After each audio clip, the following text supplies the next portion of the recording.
final rule. It's called pet a cat when you encounter one on the street. And it's the most personal chapter in the book. It's a lot about my daughter. And my daughter was very ill when she was a kid, but particularly when she was a teenager. She had a very terrible time of it.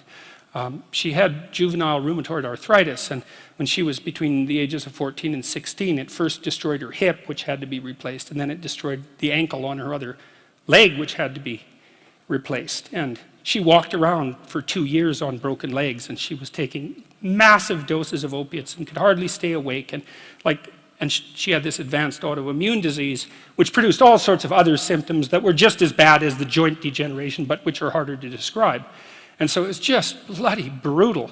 And as a test of your faith, there's almost nothing that's more direct than a serious illness inflicted upon an innocent child, right? And so the chapter's a meditation on that, and also on, well, what to do in a situation like that, because everyone is going to have a situation like that in some sense, because you'll be faced with illness in the people that you love and in crisis. And so it's a practical guide to coping with those sorts of things. And one of the things you do when you're overwhelmed by crisis is you shorten your time frame.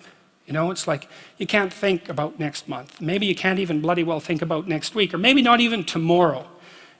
Because now is just so overwhelming that that's all there is. It's like, and that's what you do. You cut your time frame back until you can cope with it. And if it's not the next week that you see how to get through, then it's the next day. And if it's not the next day, then it's the next hour.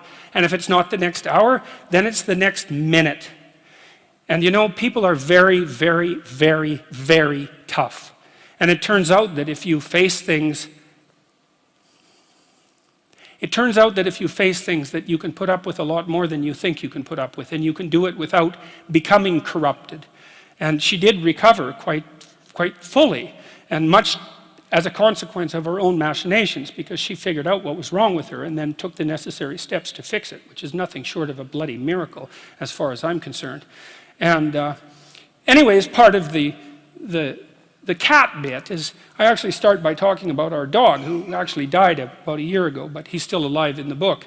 I let people know, because dog lovers love dogs, and if you love cats, then they think you don't like dogs, and then they think they don't like you. So I also point out at the beginning of the chapter that, if you want to pet a dog on the street, that's okay too, so you don't have to get up in arms about it. But the idea is that, you have to be alert when you're suffering. You have to be alert to the beauty in life, the unexpected beauty in life. And that's kind of what I was trying to get across with the idea of the cat. There's this cat that lives across the street from us called Ginger, and Ginger's a Siamese cat. And cats really aren't domesticated, technically speaking. They're still wild animals, but they kind of like people.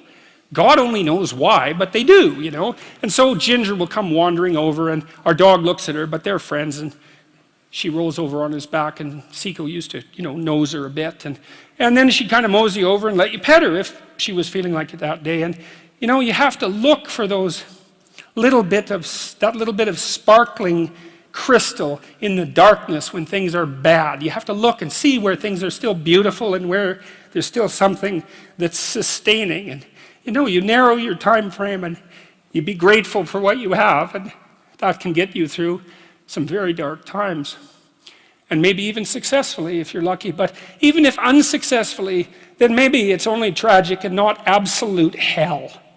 And you can do that, in the worst situation. You can make it only tragic and not hell.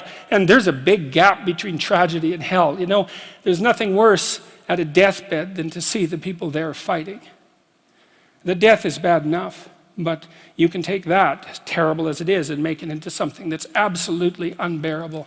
And maybe I think, and this is sort of what I closed the book with, is this idea is that if we didn't all attempt to make terrible things even worse than they are, then maybe we could tolerate the terrible things that we have to put up with in order to exist. And maybe we could make the world into a better place, And it's what we should be doing and what we could be doing, because we don't have anything better to do.